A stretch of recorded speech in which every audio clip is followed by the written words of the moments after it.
Yo, how are you doing, folks? Welcome to episode 41 of the Simpa Life Podcast with me, Simpa Carter, and with me, as always, is my co-host and cohort, Mr. Macca. How are you this afternoon? I got it right. You got it Don't right. Don't laugh at me. I did. got it right. There was a moment's hesitancy that, I'm just going to prey upon because it happens so fucking rarely. I'm doing very well. It has cooled down around here. I did say that the last time, but significantly even more so, and I suspect that there's some sort of thunderstorms on the way in. And that's your weather update. Back to Simpa. I'm doing fine, mate. Thank you. This is what I enjoy every week, is we basically just have a weather update. How's your Monday been? Well, the weather's been... We're so fucking British. You're fucking so British. I'm not British. You could get away with that. Yeah, okay. So yeah, the trope is British. I didn't mean to appropriate the history of Irish culture or the struggle there, brother. Yeah, it's funny you should mention that, because I can't imagine any other culture or society discussing the weather. How is that British? It can't be. It's like the first thing anybody says to anybody, because you're in that environment. You know what I mean? It's like, yeah, it's a bit sticky. Oh shit, are you gone already? Oh, he's back. Yeah. He's back. I'm going to shut up about the weather. All right. I hope it is lovely and sunny wherever you fine folks are. Casual segue here. So our guest tonight is somewhere I'm hoping it's going to be nice and warm and sunny, and probably is given the climate and time of year. Tonight's guest is somebody that I met a couple of years ago when traveling around Boston, Massachusetts. We had a couple of good days together. We spoke together on a stage at an event in... place I can't pull out of my ass right now. I want to say Salem, but I don't think it was Salem. Somewhere nearby, and a great couple of days. Been in contact sort of ever since. Been trying to get him on the podcast for a while now, and thankfully we've managed to align our schedules. So tonight's guest is a gentleman by the name of Stanley Atkins. He is a retired U.S. Navy. I was going to say retired veteran. That's not how that works. He is a U.S. Navy veteran, paramedic, an entrepreneur, and the Georgia chapter president of Minorities for Medical Marijuana. How are you today, Stanley, brother? I'm doing well, Simpa. How about yourself, man? I'm good. I'm not going to mention the weather. I'm just going to generally say I'm well. It's a pleasure to be on today. I look forward to a great conversation, and it's always a pleasure to connect with my good friends across the pond. Yeah, for sure. One of the things I definitely noted in the conversations that we had sort of face to face was the commonality of sort of the struggles of where you are in Atlanta, in Georgia, of sort of the economic struggle of watching these sort of gentrifying upper class individuals make all of this money and extract all of this wealth, and watching people still struggling to get that foot on the ladder, and to then have these conversations, I think, is one of the ways of opening it up to see what I would say that is the larger scale of the con, as it were. You know what I mean? It's not just happening here, there. They're interconnected, and they are everywhere. Absolutely. I think it comes when you really think about that type of conversation. We have to think about some of those $1 million and $1 billion companies. They don't think about the smaller people or the smaller groups that no one thinks about, because they've never belonged to that population. They've never belonged to a impoverished or underrepresented or underserved community. So a lot of times it's not even something they think about. Yeah, it's ignorance rather than malice. They've not intentionally gone, let's screw these people over. It's not within their sort of remit, in the same way you get a lot of heterosexual men kind of going, that sexism isn't the thing because they're not the kind of the targets of it. Or you get sort of white guys again going around going, well, racism isn't a thing. Well, it's like, well, yeah, because again, you haven't been a victim to it, you've been a beneficiary of it. And so yeah, it's a very important point to raise, actually, because a lot of people get this idea of almost the corporations being deliberately adversarial, when it's kind of just capitalism being capitalism.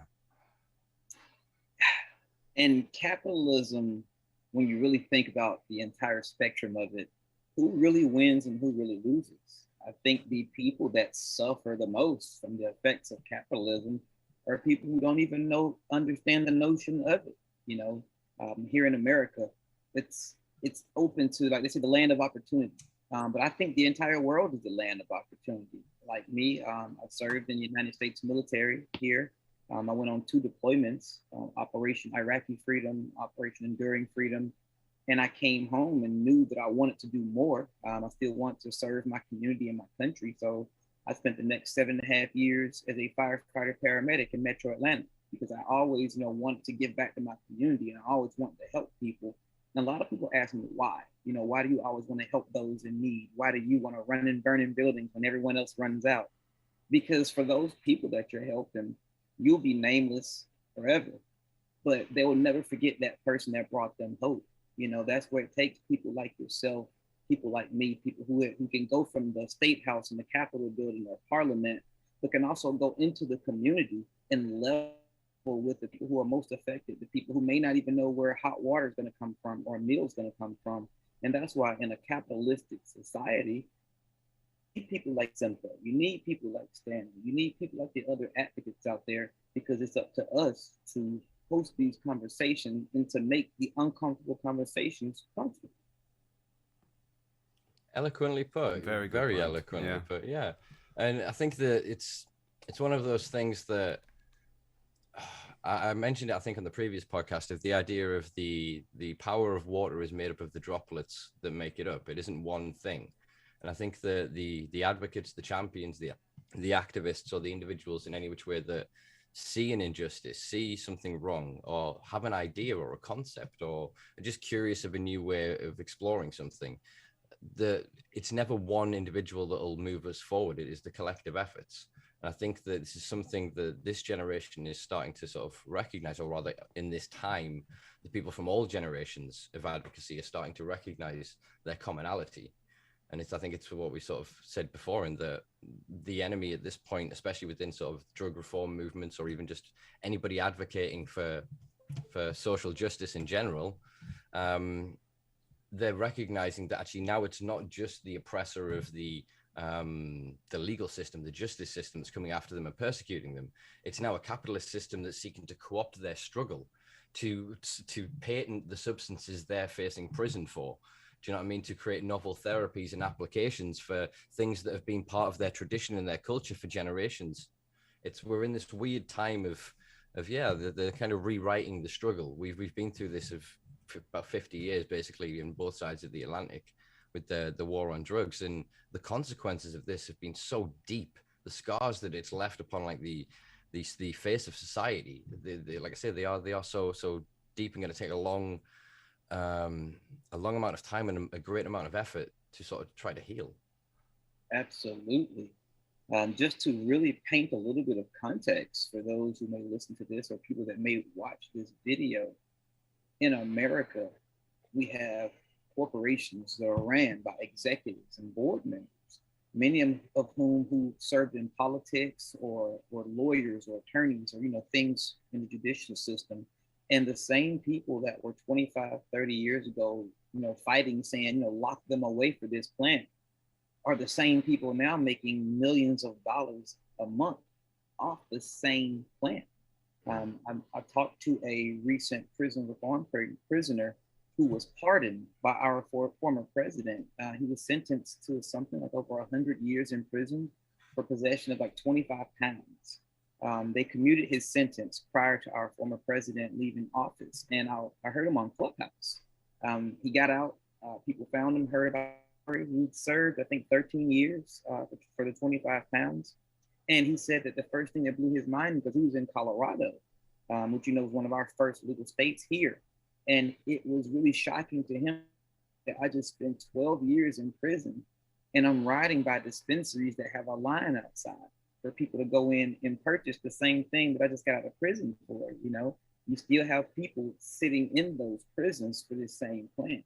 And that's why, as the paramedic, I not only teach the healthcare and the reform, but also, as you stated, the social justice, criminal justice reform and drug reform, because it is imperative we have some type of reciprocal justification in which some of these larger scale companies, or these people that made it from here to here in the industry, go back and try to help some of those, because the biggest entrepreneurs in the world, will tell you the best businessmen they ever met were usually drug dealers.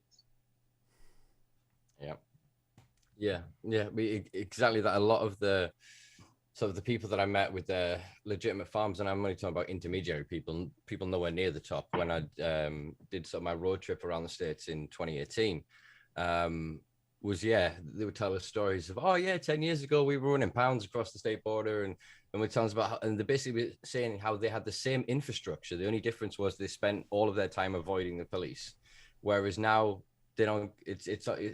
One of the guys that went to stay in Colorado, he said it took 18 months. It took 18 months from us being terrified of every blue light to laughing, because half the cops don't want to go through the paperwork. You've got weed in the wrong place in the car, they don't care. Airports, TSA, don't care. You know what I mean? Housing, whatever. There's so few places, obviously, because of the federal illegality of it, it's still being used as a weapon to hit certain minorities or ethnicities or social groups. But for the general part, most of the people who are seen as, it's not seen as, deemed as your average citizen, are kind of sort of left to it. And I can see that that's comfortable to a lot of people, but as I've just stated, it leaves a very big gray area and potentially a large truncheon to beat a large chunk of the population. Absolutely. And to allude to your point, that is why I am a big fan of decriminalization efforts. So for those who may not know what decriminalization is in the area that need to listen to this podcast, it takes an offense and makes it to where it's no longer an arrestable. It's not saying that it's legal. It's just saying that if you're in violation of this, say if it's possession of cannabis, you won't be taken to jail. Now that can't be breaking other laws. Now, if there are other laws being broken, you have a gun or you're assaulting someone with a weapon, that's different. But if a simple just cannabis possession, we push for decriminalization ordinances. So what'll happen is Simpa and I, instead of being arrested and booked into jail, having all our belongings taken from us and have to, make bond and pay to get out, they would just write us a citation. And a lot of the places here, the jurisdictions here in the States, they make it a $75 fine. A $75 fine is a lot better than going to jail. And the reason we push for this, because a lot of people who may not consume cannabis or don't have anything to do with cannabis, this doesn't apply to them. As we said, like some of the executive people. If a person in America, especially a person of color, in Metro Atlanta, they did research before we worked on the decrim years ago, and they found out that 91% of all cannabis-related arrests in the city of Atlanta were African-American males. So it's been proven statistically that all races, for the most part, you consume cannabis, at about the same rate. But why is it that 91 out of 100 people in Atlanta arrested are Black men? So when you look at those demographic numbers and you realize there are certain communities, Black and brown persons in America, that are disproportionately targeted for this, that is why we push for those ordinances. This isn't for the high-level players. This is for the college student who may be home on summer break, who may be an athlete that tore his ACL, had a knee injury playing football or something of that nature, and they use cannabis. If they get caught with that one joint, that they're going to get arrested. Their car in America, your car can be impounded. Then you're taken to jail. You have to pay to get out of jail. What if you have to go to work that day? You could lose your job for not calling in. Then you have to pay to get out. You have to pay to get your car back. And then you have to show up for court whenever you get a court date. And they're usually going to give you a year of probation and about a $3,500 fine. So if we can replace that with a $75 ticket, that saves lives. That helps the community, because police, law enforcement in America are discovering. Now, I'm not talking about legal states where you have a lot of different things, but just in your average area, when a person is caught with cannabis, it's a personal amount. It's less than an ounce. I don't think the average smoker walks around with a quarter pound in their pocket. Yeah, exactly. Not in states where there's still that chance of such punitive measures. Again, it's we call it over here the postcode lottery between the different 43. We have 43 police forces or constabularies in the various counties. Bear in mind how tiny this little island is compared to any one of your numerous states. And so some of the police, basically all of the police forces, can make up their own level of enforcement of cannabis. And then a few years ago, some of them came up with the idea of diversion schemes, which meant that if you were caught with them or other low-level offenses, you were dealt with an out-of-court order or mandate, whatever the word is for it. And basically, you signed this thing that said, I will not break literally says, I will not break the law for 5 months. Doesn't then say after 5 months, you're like, all right, contract's done. I can go break the law again. Yeah, and then you've got to attend a couple of meetings of basically saying if it's a drugs thing, going drugs are bad, and you go, yeah, drugs are bad. And then, yeah, you don't then go through this. You still get a criminal record in the sense that it's still attached to an advanced background check, but on the surface, it won't count towards, or it shouldn't theoretically count towards evidence of suspicion or grounds for stopping and searching, etc. But it's wild. It's different. It's so different. You could drive 100 miles down the motorway here and pass three jurisdictions, one of which you almost guaranteed 6 months plus inside from even 4 or 5 plants. This side of Durham, the county up here, first offense, more than likely even anything up to, say, 10, 15 more plants to get a suspended sentence and a fine. Whereas there's then some places further down, again, it's far more draconian, far more barbaric in terms of the way that they police this. And it's basically down to the ideology of the men within the police force who get to make this up. That's all any of this really is perpetuation of old ideology, whether it be racist or classist or capitalist or whatever it may be. They have this inclination, this thought within them to then act out these machinations, these actions that try to carve and cut up the world into their image. And so then people like this tend to try to arise through various systems to get more power to force and shape the world in front of them rather than challenge their thoughts and go, why am I trying to do this? And I think the one thing we are seeing, at least on your side of the pond, maybe not so much here yet, is some enlightened individuals on those higher echelons. Some people that have actually got the money, got the success and gone, you know what? We need to pay this shit forward. The expungement isn't enough. There's a project I saw a couple of weeks ago up in Illinois. I think I opened up on here. Ex-Cons for Community and Social Change, ECCSC. And it's funded by, I think it's a black guy and a Muslim guy. And basically what they're asking for is reparations. They're saying that this is bullshit, that if people are serving this time, it's pointless then just going, oh yeah, you did nothing wrong. You've got to give them back. You can't give them their time. So based on the amount and the severity of the way in which you extracted and ripped them from their life, that needs to be compensated. And so it's a slow burn movement, but I think that it's one that, I mean, you saw how fast expungement as a concept grabbed a hold in America. Now it's bread and butter and built into most of the new legislation. Do you think that idea could catch hold? I think it is catching hold. So back to your previous point, that you guys have 43 different law enforcement entities. And each one has their own set of rules and regulations, right? Well, we can't give the police a red card, but we can give them a yellow card. It's a warning. And what that is it's letting them know, like, hey, we're here, we're listening, but we're willing to participate. So the way we've been effective in America was actually holding what we call town hall meetings. I'm sure you probably call them the same thing. And where you have elected officials, you have law enforcement, you invite someone from, like here in our community, we have like the Board of Education for each school district. You invite someone from some educational leaders. You try to find religious leaders, you know, people from every spectrum of society, to bring them in and have an open dialogue. Let people sign up to speak. Why would you be in support of this? And why would you be against it? And for those who are against it, oftentimes we've seen that it was because of the war on drug mentality. They never even thought, you know, they heard that drugs are bad, they cracked the egg, this is your brain on drugs. Well, if that was really your brain on drugs, it would be like an omelet with spinach, and tomatoes, and salsa. And tasty, really fucking tasty. But I think that really finding allies within law enforcement, start there. Find local community leaders and nonprofit leaders. Say, hey, we want to hold an open conversation.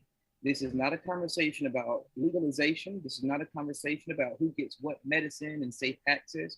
We're holding a conversation, and the best way to put it is to tell them you would like to propose a harm reduction ordinance. It's same to decriminalization, but those arrests reduce the amount of harm, because we've seen so many people who are a normal guy, never been in trouble, or female, they were arrested one time, and that was their indoctrination into the life of crime. Because when they got there, they didn't have toiletries, they didn't have supplies, they didn't have money for a commissary. And there's always that predatory instinct of others in jail that now they're being extorted for money from the parents from the outside, things of that nature. So if we can even alleviate the arrest. Now, I heard you state that it still goes on your background check. That's something you should push to say, hey, there's no need for it. There was no conviction. Let's not even put it on there. So here, if you get a citation, it's similar to jaywalking. Crossing the street without a red light. It doesn't go on your permanent record, because that can help so many people, because oftentimes big corporations and companies, especially travel companies or airlines, if you're applying to work for their company, a lot of times that one little arrest, that one little infraction can keep you from getting a job, which can impede you from providing a better life for your family. Yeah, it's a very pernicious system, isn't it? And whether it was intended to be set up the way it has, or whether over time it just got polished into a very shiny turd, is hard to say. But you raise sort of interesting points. I mean, unfortunately, the mechanisms you've described kind of would have worked in the UK if we'd have got ahead of this 10 years ago, or maybe even if we didn't have GW Pharmaceuticals for 20 years poisoning the minds of the British by paying to have various newspapers and TV outlets spread misinformation, creating what we call skunk hysteria, or the skunk psychosis myth. They were so intimately woven with the three cabinets that have been consecutive in this country. And over the past sort of 5 years, the money that was made in America became the money that was put into Canada, became the money that's buying the world. So there is no voice for reform in the UK really anymore at this point. They placated us by legalizing medical cannabis in 2018, and then they changed the rules on CBD companies. They then handed the reins of the kingdom to a food safety authority who had no expertise, no authority, who were then advised by an independent, private, self-appointed cannabis body that had then spent the time poisoning the well and bringing in money at 25 grand a year membership from international players. Yeah, the Britain was declared many years ago by a Vice report as the most corrupt country in the world, and this is more so true than ever with cannabis and with psychedelics. So what happened is basically one of the legal firms that works with that said body pressured the Financial Conduct Authority in the UK to help figure out how to get so-called medical cannabis companies out of the proceeds of crime interpretation of their act, which meant that they could then float on the stock exchange. So this then created a snowball effect. We've now got half a dozen companies, and I think I saw somewhere on Prohibition Partners, they estimate somewhere in the region of 50 million has been put through so far through these companies, and there are several more looking to launch. And through Brexit regulation and everything else, we're going to end up in a very interesting gray area for many years to come, while we figure out new treaties for various countries. One thing we can do, though, is launder drug money. We've been doing that since the opium wars in China, and Britain have been the center of the drug trade for 400 years at this goddamn point. And so the power of that, the weight of that is astronomical. So then they astroturfed, if you know the term, which is like going over sort of grassroots campaigns and co-opting them and modifying them, just for anyone that doesn't sort of know that term. And that happened through the medical campaign. Originally, it was grow your own, and everyone was self-sufficiency. And if you believe it helps you, it helps you. You don't have to get a diagnosis. You don't have to jump through hoops. And now we're sat nearly 3 years later, there's 6,000 people out of 1.5 million estimated people have it. You have to pay hundreds of pounds just to see the doctor, then hundreds of pounds more to get the cannabis. And then it's imported from Israel, Australia, Canada.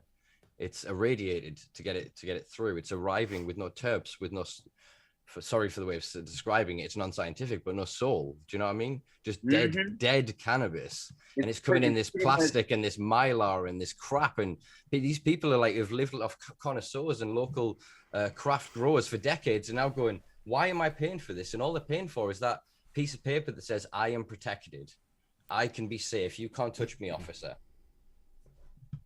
I follow some people out of the UK. I know if you know Faranza CanMed. I follow her page, and I've seen some of the things that some of the different patients have posted, and how much they paid for 7 grams of flour or a little bit of extract. And you look at the quality of the flour, like in America, man, a customer would flip out if they paid 200 pounds or 115 pounds for this crappy flower. Like it's like, where are the accountability measures? And like you said, Good when you're question. importing, you know, how's it going to be fresh? How are you maintaining terpene profiles? You know, how are you guys sealing? As you said, are you packing up in Mylars and sending it? They don't care. Humidity. They really don't care at this point. So the products, what they're doing is, so we have a thing called Project 21, which was set up by, we had a former drug advisor by the name of Dr. David Nutt, and he got sacked by our government for basically, he produced a paper where he compared taking ecstasy to riding horses. And he said that riding horses is far more dangerous to the average individual than taking ecstasy.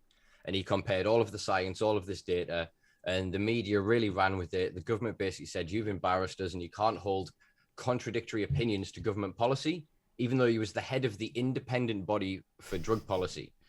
So he then started this thing called drug science to research various compounds and policy, etc. They then created this thing, drug science, where they said that what we'll do is we'll bring these people on and we'll trade them, we'll get their data and their information, and we'll subsidize their cannabis. So it's cheaper than the other clinics out there. And this project, what they were doing is they were prescribing based on percentages of cannabinoids only. So going, this is 22% THC, this is 1% CBD. Then when that batch ran out, they were ringing around the world going, have you got a 22% to 1% ratioed plant? Exactly. Not going, well, like, what's it come from? What's the terpene profile? What's the minor cannabinoids? Even the environmental differences. You take two clones from my house right now and take them to opposite ends of the planet, they're going to grow entirely differently. They're going to express themselves differently.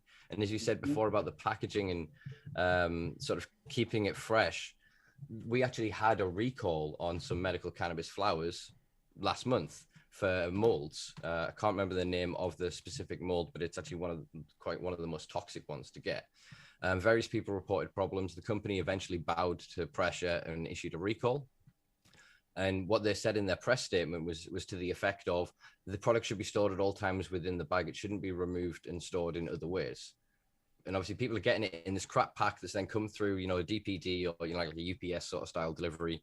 And they're going and putting it in mason jars and stuff. And the company is saying that actually that voids the warranty on the product, that they don't have liability because they've put it in the incorrect packaging without understanding how these leach chemicals, without understanding how they destroy the terpene profile, without understanding the acidic nature of the compounds in cannabis. They really don't have a clue about any of this, yet they're prescribing medical cannabis. They're saying this is good manufactured practice, pharmaceutical grade, best in the world. And yet the people that are even producing it in a lot of cases don't know enough about, or rather are paid not to care enough about it. There's a big difference between not knowing and not caring.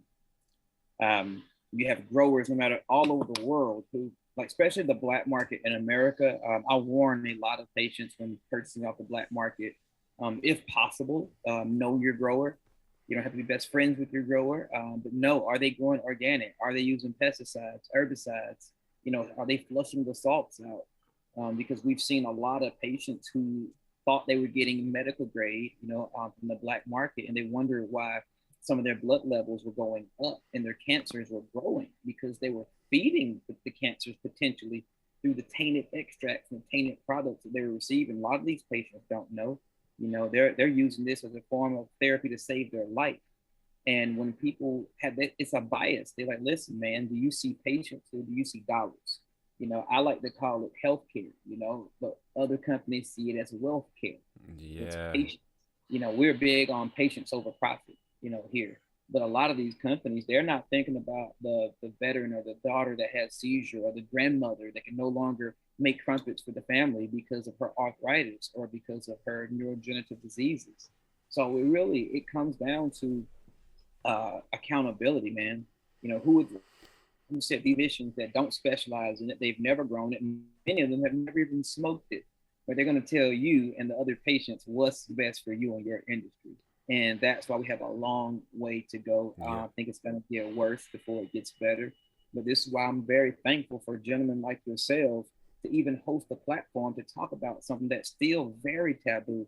This conversations in some countries could potentially get us arrested or killed, put to death, saying that we're smoking cannabis. So it really takes the courage of freedom fighters like you guys and the others around the world to really push and talk about this conversation, because no one else wants to talk about it. Yeah, especially the angles at which people like you or I want to come at it, which is social equity, which is understanding the very intimate and deep historic links between the war on drugs and the creation of what I suppose were ghettos in America, or disenfranchised housing estates and council estates in the UK, where they used economic policy and the truncheon, as I was saying before, of the war on drugs to beat us. At any point, they we can stop you. Why? Section 23, we suspect you carrying drugs.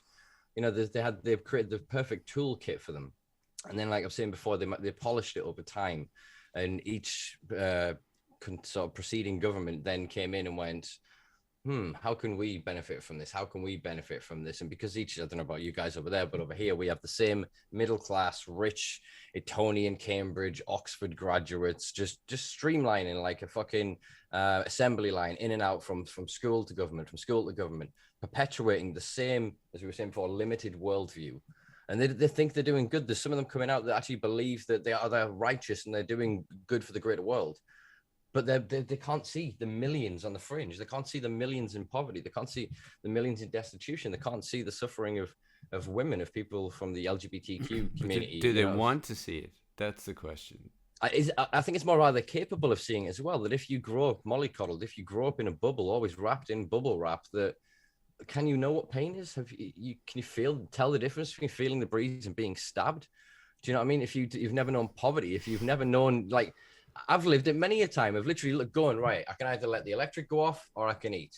What do I want to do? Do I want to watch TV and be hungry, or do I want to eat in the dark? It's, you know what I mean? The people, the rulers typically in the West do not come from this environment. They build the system full of such pomposity, such pageantry that the average individual doesn't want to be involved in it. I don't want to have to wear some garb and put some fucking fancy headpiece on. I don't want to have to jeer at other members and work out certain terminology and language that isn't applicable elsewhere in the world. I want to identify another human in front of me, say, this is the fucking issue. How do we resolve it? Not get kicked out of chamber because the gentleman didn't ask the question in the correct way. Or you can't call another one a liar, even though they are a fucking liar. Do you know what I mean? That's madness. Anyway, continue. That is outside of quorum. Yeah, exactly, but even that, the language, the structure of it, all of it is designed. We're not educated on it. The average individual is not educated on it. The only people that are it's something I learned recently in the UK, and I'm trying to learn a bit more because it really makes me a bit In order to become a judge in the UK, you have to come up through law, but then once you go through a certain level, you can't go back down.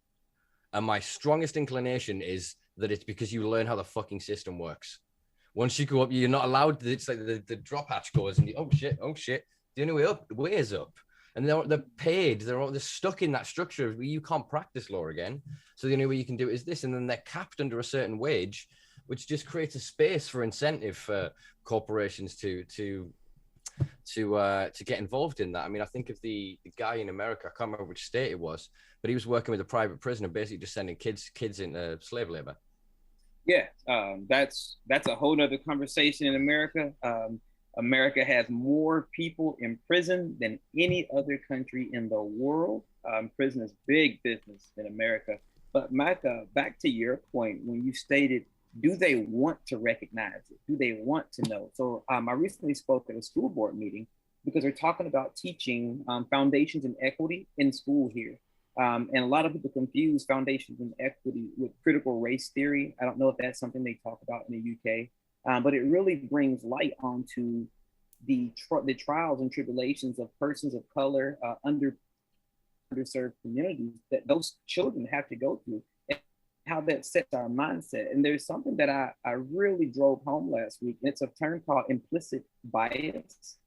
Some people may have heard it. We all know about being biased, but for people who are listening, implicit bias is bias that results from the tendency to process information based on unconscious associations and feelings, even when these are contrary to one's conscious and declared beliefs. So what that is, an example that I gave here was in America. If you see a white male in the middle of the afternoon riding a bicycle, the first thought in your head is that, oh, that gentleman's exercising. When you see a black male on a bicycle, the first thing they think of, oh, he must not have money to have a car.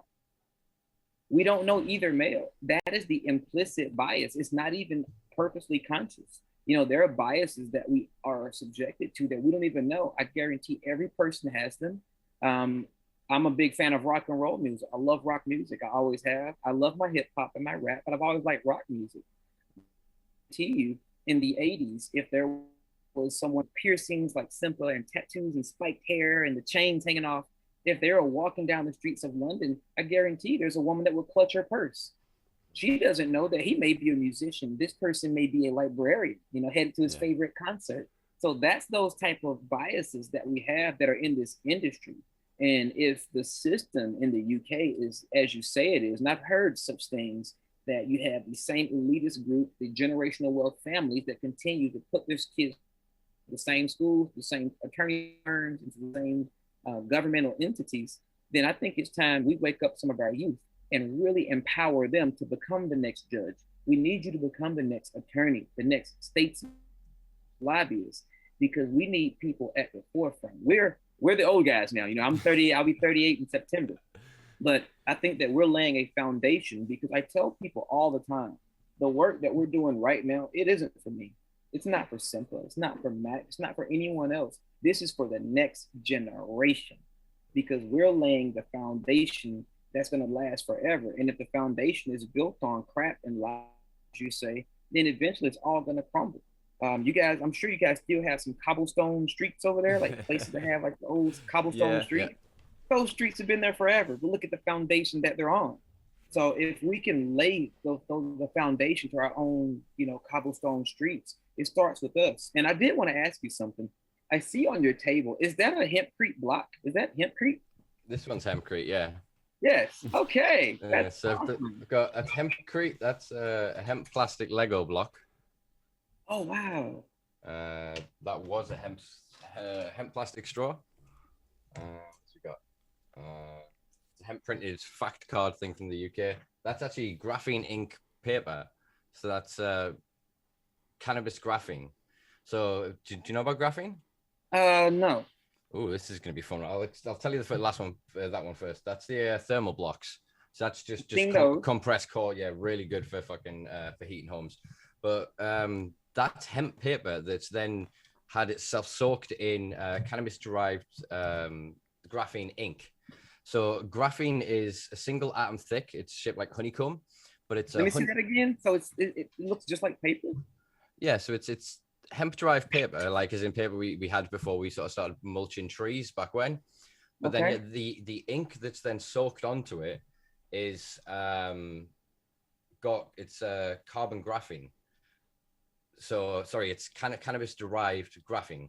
So it actually carries an electrical charge. So this is you layer this up to create supercapacitors. The supercapacitors made from this are more energy efficient than lithium. So instead of sending children down the mine halfway around the world and creating that whole impoverished system, you can literally make this from this, the husk, the waste material, the inner inside of cannabis. Let me ask you something. Is there a lot of industrial hemp reform going on in the UK? What are the I know you guys don't have a lot of, like, everyone doesn't have access to land, but what's the industrial hemp looking like in the UK? Because I follow some pages on Facebook, and they do like the hemp blocks for buildings and things of that nature. But how is the hemp industry there outside of CBD? It's not outside of CBD. It's been very forcibly tied together. So in the same way in America, this is actually going to lead me on to a couple of questions I had for you. In the same way in America, you guys have, depending on who you're talking to, how it's being spoken, you have marijuana, cannabis, and hemp. In the UK, we have skunk, that's the tabloid, scary, dangerous, makes you addicted, and you're gonna rob a granny. That's the dangerous street weed. So street weed, skunk. Then you've got people that are hemp and CBD, or CBD derived from hemp. Because of the legislation and the way that we had this kind of internal war over the past few years between regulating bodies, self-appointed regulating bodies, and they basically just sabotage the shit out of each other. They, instead of taking consensus from the community, they went, what's most obtainable to us, what's going to best financially benefit us in the short run, what's going to create a racketeering scheme for ourselves. Then when it started to get international investment, they kind of tore each other apart, and this meant that a lot of the mom and pop CBD shops that were established everywhere had a nice little gray area to operate in for a while. But then they started to come down hard on THC. We ended up with certain shops, again with the postcode lottery, CBD shops being raided, people going to prison for selling low THC cannabis as in CBD flowers. So there's still the shops in the UK now that openly advertise that sell kilos. Literally, you can go buy kilo blocks from their shop. Flowers of hash, of pre-rolled cigarettes. They have lounges where people can come and consume it. Yet, and then the neighboring county, if you put a cannabis leaf on your shop, you'll get bothered. Do you know what I mean? It's such a weird, because there's no consistency or continuity. It's deliberately being allowed to have these pockets, and it only looks so insane because of how small we are. The same thing's happening in America with the states. They're being allowed to kind of figure out their own thing, partly because of the mechanisms for the way you're allowed to drive this. We don't have the ability to push for voter reform measures or what do they call them? Referendums. We can't push that way up. We don't have. We don't have those in my state either. So obviously, some places have been able to do that, and then that gives the federal level in America, or I suppose in the UK, the overarching governmental level of the kingdoms, so that being Northern Ireland, Scotland, Wales, and England, an opportunity to exploit the different laws to allow different practices. And I think from this, they're just hedging their bets. Because again, it's not about the interest of the government long term. These people are corrupt crooks, and it's about what they can make in their 4, 5 year, 10 year, however long they're in office. They want the opportunities, you know what I mean? So because of this, we're still under licensing from the Home Office. So it meant that there was less than 70 licenses for industrial cultivation. The majority of those ended up going as research licenses to universities. Then until last year, they technically reformed the law in 1994, meaning that you could apply for a license, but effectively they didn't give a high THC license until GW in like 2003, whatever it was. And for 20 years, they were the only player that had it. So until last year, there was only one company legally allowed to grow high THC cannabis in the UK, and that was GW. Everything else had to be hemp. And even then, here's the kicker. The hemp licensing, it's not even called hemp, and that's my beef against the word, but the low THC cannabis license actually states that you cannot extract cannabinoids, essential oils, or extracts from the flowers or leaves. You can only take it from the sticks, stems, and seeds. So they deliberately, they tied both hands behind the back. There's studies that I've seen that basically you get the highest you can basically get is somewhere around 7 to 10% if you're lucky in terms of cannabinoids. But so this is the thing of it. There was a legal gray area. So there was companies growing the flower, extracting from those plants, creating really good full plant products, selling them on the UK, helping people. Then there was companies importing washed hemp or low THC cannabis grown in places like Austria, wherever, where they're washing it to reduce the THC levels. What are they washing it with? You can use various sort of solvents and other things to reduce cannabinoids, and it taints the color. It ends up with this brown, hard, really. So it's almost like an ethanol wash, Not sure what it is in the process. There's various techniques that I've heard from sort of people have. Don't know how much I sort of believe of them, but I know the process is that they're washing them down to hit that arbitrary 0.2%. So now then you've got your companies exploiting, say Italy is the only country in Europe that's got 0.6, although actually Switzerland's got a 1%. But then there's like a handful of countries trialing sort of models around recreational and medical, but none of these are again for the betterment of the citizens. This is all about Tilray, Aurora, Hexo, Canopy. Do you know what I mean? To name but a few. And even them, they're just the faces. It's about the venture capitalist groups above them. You know, it's the Kingsley Group. It's the fucking private say holdings. It's companies like that own billions and trillions and have serious assets and wealth. Wow. They're the ones who are driving this. We saw in Canada, was it somewhere in the region of 70 to 75% of investment in the first round of stock market dealings came from either pharmaceuticals, alcohol, or tobacco. And I don't think that trend is going to change. So what you're telling me is that you can't even have high grade hemp flower in the UK and sell it in your shops.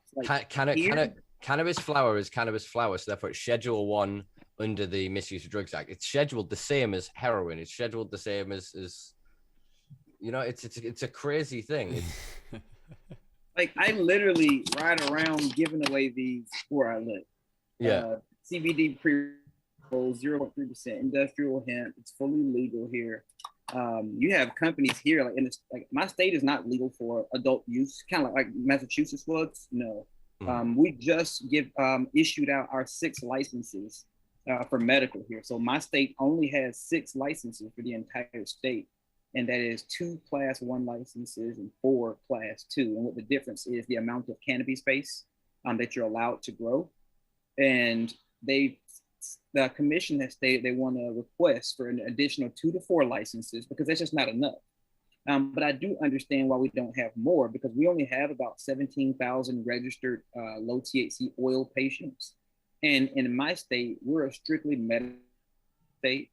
Flower for smoking in our medical program is not allowed. It is only for 5% low THC oil-based products. And that includes tinctures, topicals, salves, capsules, suppositories, things of that nature.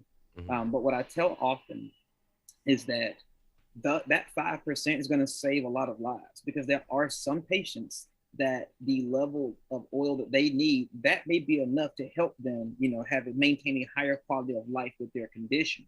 But we are pushing for expansion of our program, to include edibles, to include flower, potentially combustible or smokable products, because the limitations that they're putting only keeps people tied to pharmaceuticals. And we know that the reason that most of the lobbying against cannabis and for cannabis is both by pharmaceutical companies. It's crazy how they do it. They pay this group to lobby for it in certain ways. They pay this group to lobby against it. And the ones that are lobbying against it are going to make it to where they force you to go into that model if you want it. If you back every horse in a race, you can't lose. It's not even a case of backing every horse. In this instance, they've bred all the horses. So it's about controlling the debate and the conversation, and they've got real good at this over the decades. You know what I mean? So it's a case of that if they are the opposite narrative, there is no space for somebody like me to come along and be radical and go, why are you putting a cap on it at all? Why are the limitations? Why are the restrictions? Why is this? Why is that? And get them to challenge it. If they get to say, oh, no, it needs to be this, or it should be that, and they go, okay, yeah, we agree with you, then all they have to do is one side goes hyperbole, knowing it's going to retract itself to a reasonable position, seemingly reasonable position, and the other team just talks them down. It's the same as we have in this country of like our left and right. Our entire politics is neoliberalistic capitalist politics. There is no discourse about any fucking thing else. The closest that we've had to anything in the past few decades was Jeremy Corbyn, you know what I mean? And he was socialist to a certain point, but I mean, he was nowhere near a fucking radical. He was nowhere near going to burn the system to the ground in the way that a lot of people treated him that way.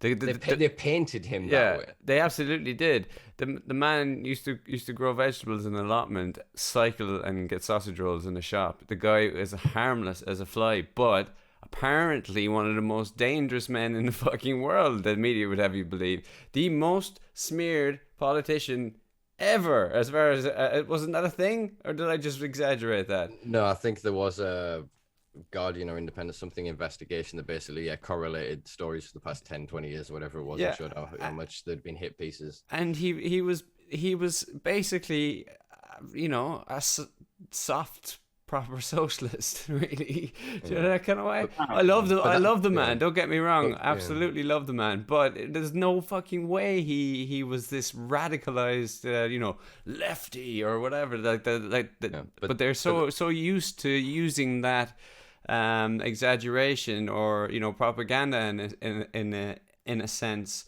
to that sort of effective level. It just works. Apparently it placates enough people, or gets people polarized and charged up to a point where they're fighting with nonsensically with each other, and again not focusing on the actual the top level political corruption that's happening in the country. It's fucking bananas when you think about it. You know what I mean?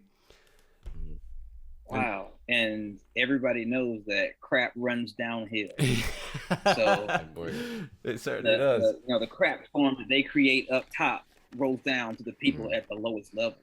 Now, I wanted to ask you this, because I'm sitting thinking about you guys' CBD products, and I'm just like, I didn't know that about the UK. Like here, every gas station sells flour, and it's crappy flour, but they still have it.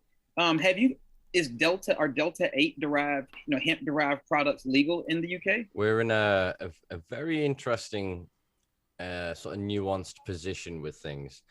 Under the Misuse of Drugs Act 1971, they classified tetrahydrocannabinol, but not a delta to it. So that and it wasn't tetrahydrobinols, like is in the cannabinols. It wasn't the branch of them, so including all of them. So there's a hole in the wording of it. Basically, our entire Misuse of Drugs Act, there's fucking holes everywhere, and that's what we're trying to exploit at the minute. But what they've then tried to do to sort of correct that is they're taking interpretations from the 1988 International Convention, where they scheduled all of the tetrahydrocannabinols to stop international trafficking. So they're trying to bring shit into the conversation, but at the minute it's the same kind of gray area because the way they wrote the Food Safety Authority's CBD regulations, that doesn't cover it. It's not then under the Licensing Act of hemp either, so it's a big gray area. So at the minute, there's one or two companies that are trying to exploit it, but having seen some people selling and importing even just a kilo of low THC cannabis from Europe, people going away for years, some people are getting a bit nervous. So it's an incredibly weird system up here because the UK is crumbling. We voted Brexit, and just basically since it's been a cash grab. Everyone in power at all levels has gone, what can I take? Then COVID hit, and it was just jobs for the boys. 95% of our PPE contracts in the UK went from the Conservatives non-contested to their fucking mates, to guys that used to run pubs, guys that made jars and shit, guys that had no reason to be involved in this. We're given these multi-billion pound contracts. We pissed up the wall 20 billion to a private company for a track and trace app that Google offered us for free. And Ireland did it for 500 grand. Yeah, it was they just stole and robbed us blind more than ever. This has been one of the fastest and largest cash extractions I have seen in modern times. And because our media is so ultimately corrupt, there is no conversation here. So whenever cannabis is mentioned in the news now, it's got a little smiling child with epilepsy or whoever supporting one of the two regulators. You are either the ACI CMC or you are now the newly appointed CIC. Whose bound do you fall under? And even then, they only ever represent the larger investors. People are then going, I want to get involved in Europe. They're looking at the potential of the market. What do you want to be? An investor? You have to go through London. What do you want to own the market? Germany. There's a war on at the minute of who can own the medical market in Germany because it's the fastest growing medical market because it's not designed to be restrictive. The UK, they promised all of these investors, these bodies promised all of these investors and companies, millions of medical cannabis consumers in the UK. There's about 7,000 at a push with 3 years in. And the companies are trying, the private clinics are trying. They've got search engine optimization. They're advertising on social media. They've got people out there campaigning for them. I'm pretty sure they're paying soft advertising through influence on social media as well. And yeah, they can't get the people through because of the restrictions of the legislation, because of the restrictions in prescribing. So it's almost like they've built up this cash cow, the same as they did with Canada, of all the promise of the golden land. Built it up, people invested it, they pulled their money, and everyone went shit. And for all the system then continue to operate, and they're building it as they go, they're sort of patching it up as they go, the investors have moved their money elsewhere. So they've pumped the money now into the UK, and now all of a sudden it's going straight into psilocybin research. It's patenting pillows and therapies and mood music and certain lighting rigs. It's like, fuck off. It's a co-option of a culture. I got more healing sweating in a mosh pit with people at a festival taking MDMA for 3 days than I did doing 2 or 3 years of intensive talking therapies. It's such a paradox. In America, you have people like us who are the activists, who are the drug war veterans. I can't speak for everybody, but I've been arrested for it. Most of the people who I know who consume, they've had at least one to run in with police or law enforcement behind it. But the shift that we're seeing here in the States is that the psilocybin and psychedelic station is really fueling a lot of drug reform and a lot of psychedelic reform here. But what we're seeing is a lot of stakeholders and people who invested early, 10, 15 years ago into vertically integrated cannabis companies, they're pulling their dividends out and pulling their returns out and dumping those to get a head start on the psilocybin industry. So by the time that we finally get caught up in cannabis, we got our business. Hey, now let's expand into psilocybin. They've already got the market locked down tight. Yeah. And this is why, guys, it's a group effort. The problem amongst advocates and people who are on around doing work is Everybody thinks that their agenda or their issue is more important than the next group or the next person. Everybody thinks that their speaker is better than the next person's speaker, when we are all in this together. It is us against the system. It's not a machine, it's a system. And the system is full of machines. The machine that runs in the UK may just run a little bit differently than the one in the United States. The one in the United States may run a little bit different than the one in France. But what we have to do is have a general consensus that, listen, we do all have a common goal and a common mission, and that is to make sure that patients have access to life-saving medicine. Yeah, agreed. So I suppose with your EMT background,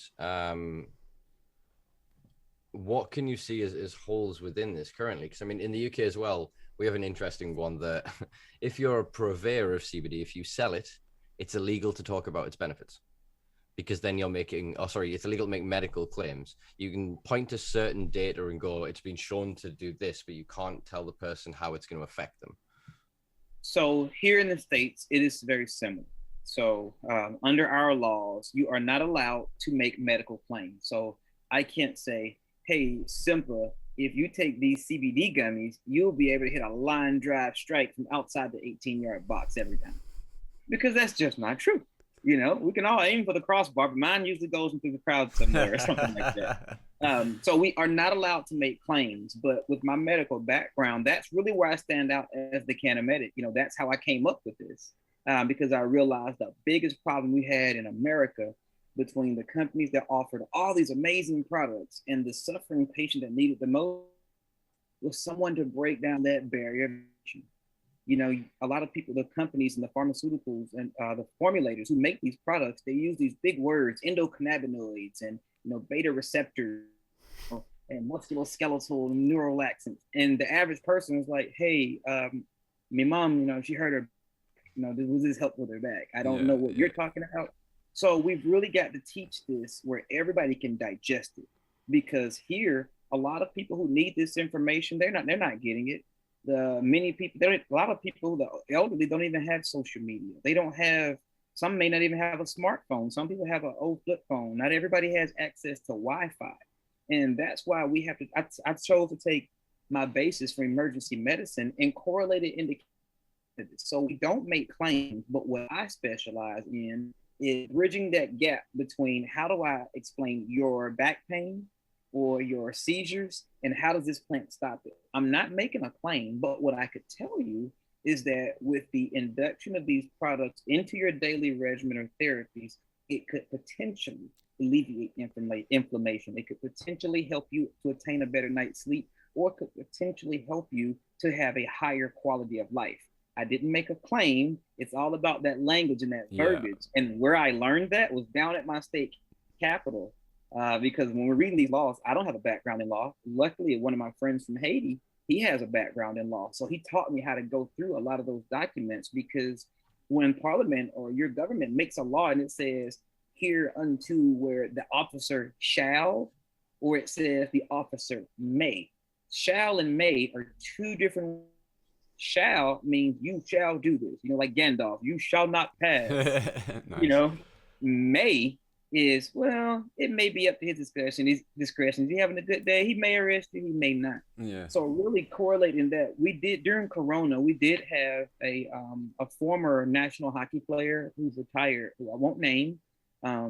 He has a CBD company, and they did some major news articles, some national publicized articles where they claimed that CBD could potentially was the cure for Corona.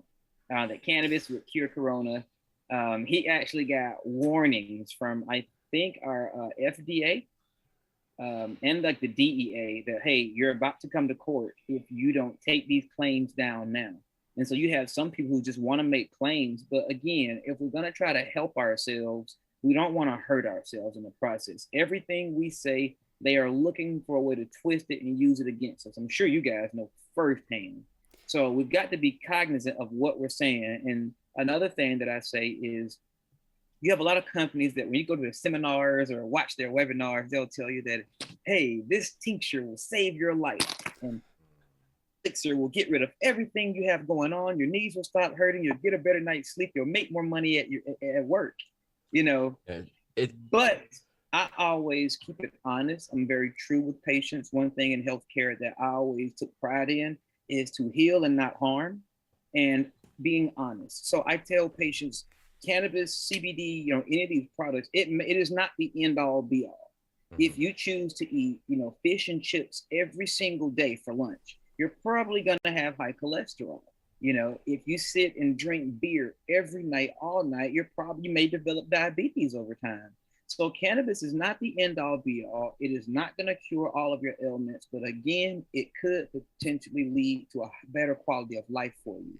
I've broken over 17 different bones and ligaments. I went to physical therapy this morning. I do Brazilian jiu-jitsu and Muay Thai. I've wrecked motorcycles. I've been injured in burning buildings. I've been injured on deployment. And people say, well, you use cannabis products, don't you feel 100% better? No. But the products that I do use make my pain more manageable, which is for people who live in chronic. I have a chronic gastrointestinal condition. I've had 3 surgeries since last August. It doesn't take away everything. It's more manageable. And for people that live with chronic problems, more manageable means I'm having a better day. I can go out and hang with your lads. You want to go kick the ball around for a few minutes. So that's an improvement, and that's the way I propose it and the way I promote it here in the States. Yeah, exactly that. It's about being genuine and honest. It's all well and good evangelicalizing about something, but unless you're speaking truth, you're just misguiding them. The way you were describing it there as well, the image that came in my head, it's always Simpsons references that come in my head in these fucking podcasts, was Homer and Grandpa, and they were selling that tonic, the elixir. Yeah. And so I was trying not to break into a smirk there, but that is an exact parallel though, is it not? It's just, instead of pulling up into town and they pull up and they put all these posters and they get on the radio, and it's in the media, basically the mainstream media in the UK, if you get in with cannabis, like I said, it's only from one of the 2, let's call them cartels for lack of a better terminology right now, that they're paying to it. And it's then a representation of their story. And it's always a backhanded advert for a new launch of a product, or it's something new. And then they'll put a very optically pleasing patient on the cover. So it'll either be somebody with a Zimmer frame or someone with a real physical, obvious, as it were, a disability, or a child, and they'll show parallels of, this is the child at the absolute worst, at death's door, and here's the best picture we could possibly find of the child, and now they happen to be taking our product, and then it's correlatory. They're not claiming it, they're just presenting it. Do you know what I mean? Mm-hmm. So they're very smart with what they're doing. I mean, they reported on the story of Callie Blackwell, who obviously you met in Boston when we all spoke together at that event. They put a story in the Sun of her, and then a CBD advert. I think it was Holland & Barrett or something like that, but it was like a soft product launch thing with an advert. And so, it read to the average, I was going to say the idiot, I don't want to call the Sun readers idiots, but I have had conversations with a few of their journalists who told me their readership, they cannot submit an editorial above the readership of age 10. Just a little fact for you there, guys, for anyone that reads the Sun. So that gives you an idea of the kind of rag it is of a newspaper. So it just shows that correlation. So as they're flicking through, they go, ooh, I was gonna say boobs there, but they've taken the tits off page 3, haven't they? You love the way you asking me that as if I I mean, you're from near Liverpool, mate. Liverpool kicked the Sun out, isn't it? Liverpool's the Sun is banned completely. You cannot. Anyway, I've gone on a major sidebar. The point is, though, it shows that the average individual that's going to then read this, they go, oh my God, that this did this. And the way they wrote it heavily implied that what she did is what had cured or put his cancer into remission, and then basically put the CBD oil, and they implied that it was CBD oil that she'd used. And it was a big whole kerfuffle. And they've been basically using soft tactics like that since. And like I said, there's an odd mechanism going on at the minute where the people who are speaking the truth around drugs, a lot of drug reform activists, are being censored, are being shadow banned, are having content removed. Yet the clinics that are then prescribing, you still there? Mm-hmm. Oh, sorry, you just moved in a while. The clinics that are prescribing cannabis are able to advertise. They're able to optimize themselves on search engines. So they're slowly taking over this conversation. You know what I mean? So then there isn't the space for the frankly millions of other people who are going, this isn't what we want. We want to not be criminalized for our choice, which brings us back to, as you were saying, decriminalization. And as you've seen in America with the arguments that are being made for federal and the new revised MORE Act, which is now, I suppose, Cannabis Administration Investment Opportunity, whatever it is, the new name of it. Anyway, do you think that Sorry, I'm trying to get my camera back on. It's just not Hey. working. There we are. Sorry, go ahead. Yeah, they're censoring us. They're watching. Do you think that federal legalization in America will work without decriminalization? Can you create anything legal, a legal market, without removing, as you said, those punitive measures? Can you allow one man to be put in a magazine for selling cannabis when another is thrown in the back of a police car? Well, whether I feel me personally that you can or you can't, they're doing it. So here in America, legalization is subject, and you have people that are in the cannabis industry, and you have people that are in cannabis business. And those are two different types of people. You can go to community activist events, you can go to a High Times Cup or something and say, hey, I'm in the cannabis industry, take a bunch of pictures. But are you in cannabis business? What we see in America with legalization, so even if our federally went legal tomorrow, it would still be up to each individual state. And a couple of years ago, one of our high-ranking politicians at our state capitol stated on, in a formal setting that it appears the whole country's going. I'll say it in his voice. Well, it appears that the whole country is going weed crazy, and I'm here to tell you that if the whole country goes weed crazy like they are doing now, Georgia will be last. And they mean that. They are very serious. I live in an area of America that they call the Bible Belt. So there's like an invisible belt across certain areas of America. Once you go below that belt, everybody's Bible thumping, Bible toting, praise God, and it's everything. It's seen as so taboo because, the devil's lettuce, it's still, that's a sin, But with federal legalization here, what it would potentially do for a lot of regions is, in states that have gone legal, we've seen the death of the medical program. So the way our medical programs and medical cannabis even started was with a notion called compassionate care, which means there's a person that has a clinical condition, they can purchase it or make a donation or even obtain it for free as a donation. Once states go legal, those programs go by the wayside. Many places have actually pushed referendum to kind of almost make them illegal. There are certain states now where you cannot donate cannabis to anyone. A dispensary cannot give anything away inside the facility. So what happens is now you got a legal market that may have started out medically. You've got take the grandmother down the street who's in recovery from breast cancer. She's in remission from breast cancer. She's been smoking since chemo and radiation. She gets an eighth every Friday from the college kid or the young guy down the street for $35.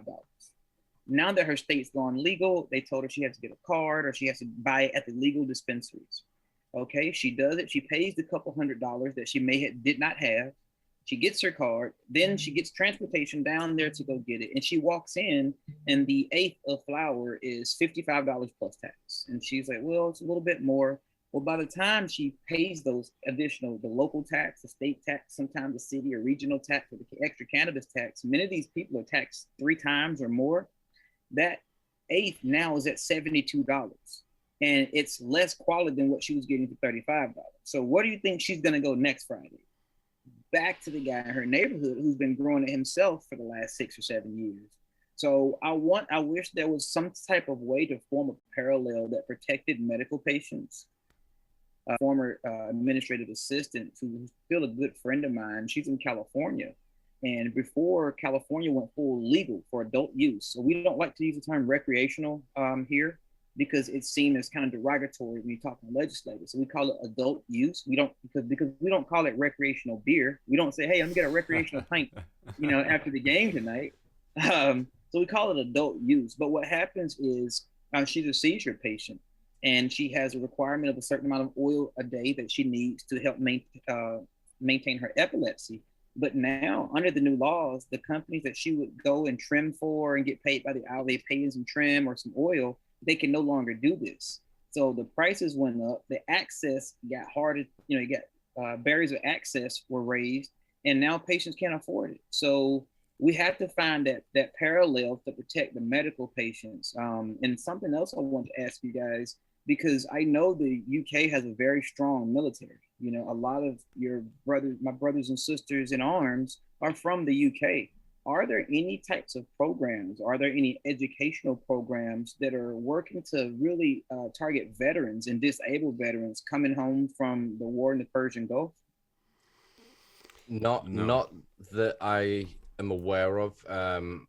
Obviously, not sharing the commonality of sort of your experience. It's not really something that I've come across. I do know a few sort of mates in the army, and I know that it's just zero tolerance across the board for everything. There is no consideration. There is no mitigating circumstances. If you have it, you are done. Not only that, you will face court-martial and go to military prison. You will actually serve time for possession or trading of substances. It can get bad. You'll be punished harsher in than out. Well, that's funny because I was actually discharged from our military for cannabis use. So it's a lot different here.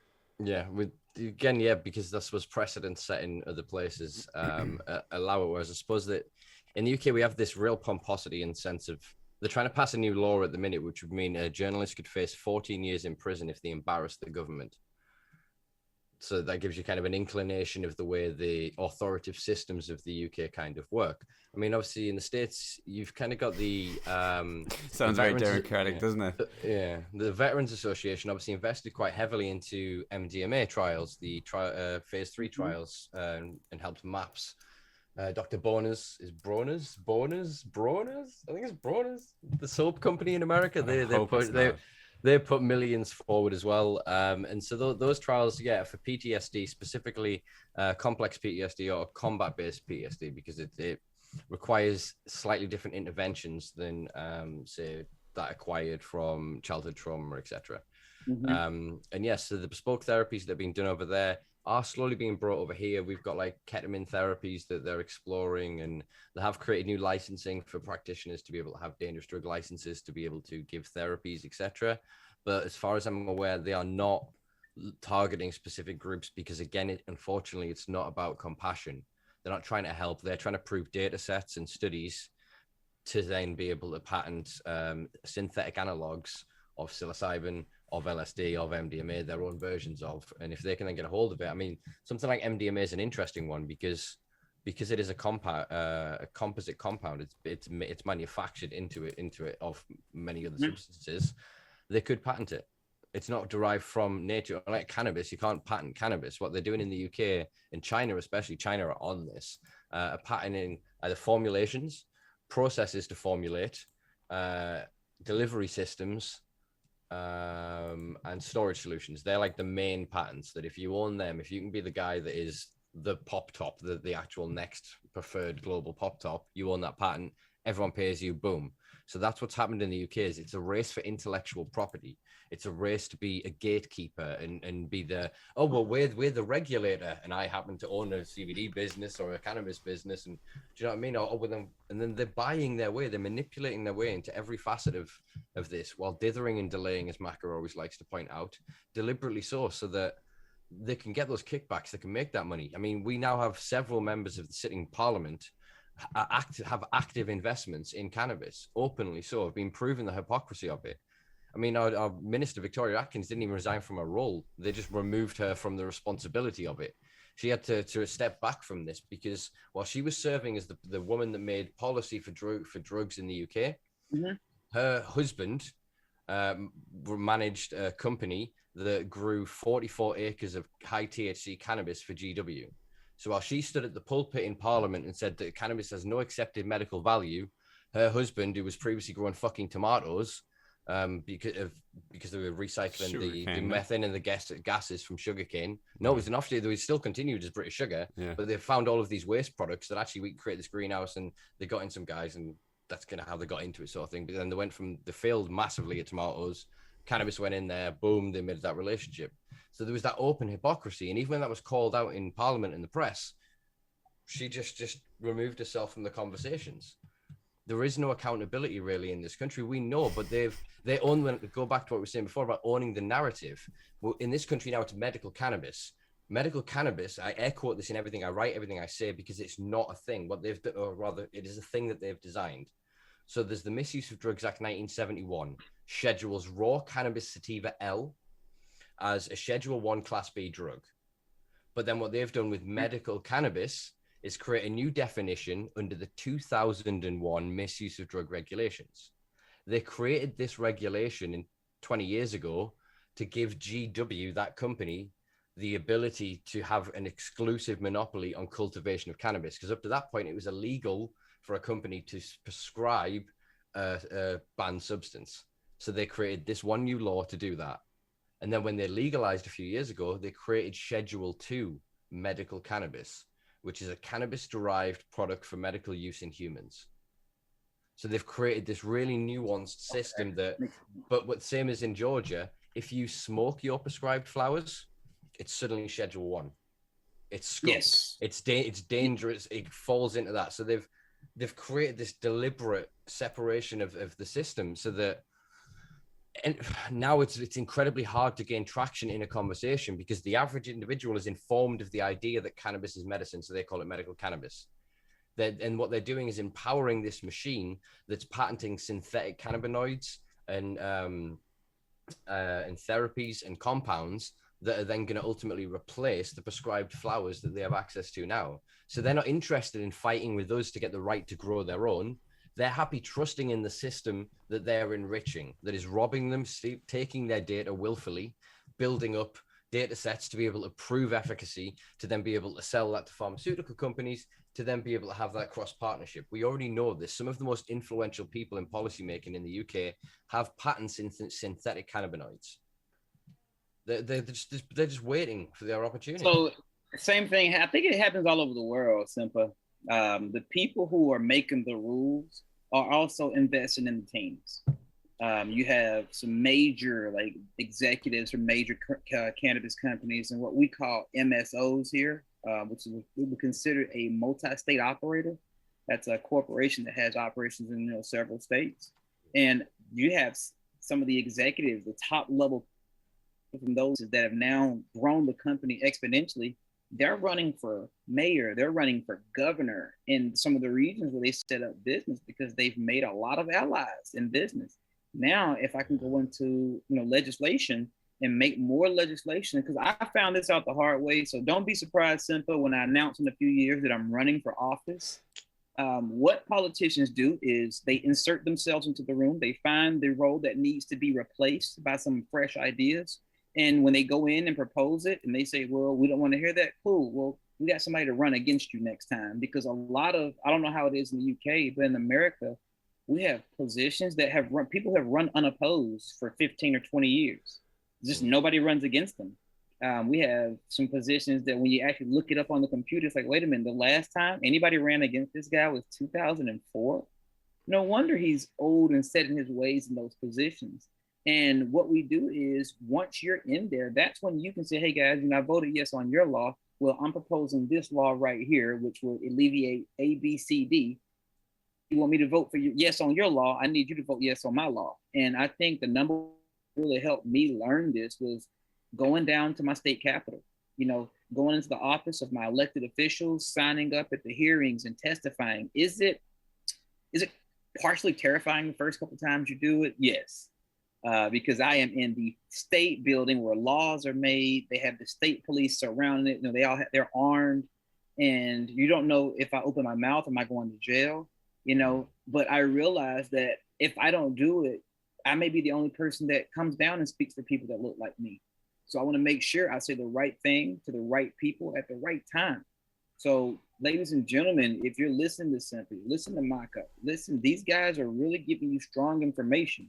And if you're tired of seeing the same system, then guess what? Eventually you got to get off the bench and say, coach, sub me in. Because often we've got the same players, and sometimes the players who are in the game get tired.